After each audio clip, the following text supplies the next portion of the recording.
Cooker விசில மறந்து உணவு வீணாகி போச்சா? இனி அந்த கவலையே வேண்டாம். வழங்குகிறோம் உலகின் முதல் விசில் கவுண்டர் குக்கர், புதிய அல்ட்ரா குரோனோ. அல்ட்ரா என்றால் ஆரோக்கியம். லயன் சாக்லேட்ஸ்ல பாதாம், டேட்ஸ், சாக்லேட் மூணும் இருக்கு. ருசிக்கு சாக்லேட், அயன் சத்துக்கு டேட்ஸ், புரோட்டீனுக்கு பாதாம். தாத்தா ரொம்ப டெலிஷியஸா இருக்கு. Line choco dates. இந்து சமய அறநிலையத்துறை கட்டுப்பாட்டில் உள்ள கோயில்களுக்கு சொந்தமான நிலங்கள் மாநிலம் முழுதும் உள்ளன. இதில் விவசாய பயன்பாடின்றி காலியாக கிடக்கும் நிலங்களை அடையாளம் கண்டு அவற்றில் சோலார் மின் உற்பத்தி நிலையங்கள் அமைக்க அறநிலையத்துறை முடிவு செய்துள்ளது. அறநிலையத்துறை அமைச்சர் ரமேஷ் தலைமையில் நடந்த கூட்டத்தில் கோயில் நிலங்களை எவ்வாறு பயனுள்ள முறையில் மாற்றுவது என்பது குறித்து விவாதிக்கப்பட்டது.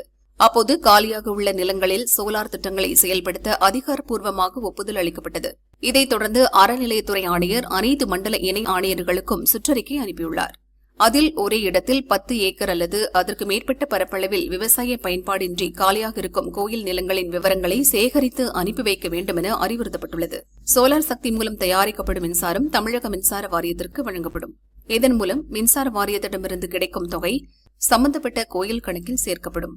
இதனால் கோயில்களின் வருமானம் அதிகரிக்கும். மேலும் இந்த திட்டத்தின் மூலம் நிலங்களை அடையாளம் காண்பதுடன் நிலத்தை பாதுகாப்பு வேலிகள் அமைத்து ஆக்கிரமிப்பாளர்களிடமிருந்து கோயில் சொத்துக்கள் முழுமையாக பாதுகாக்கப்படும்.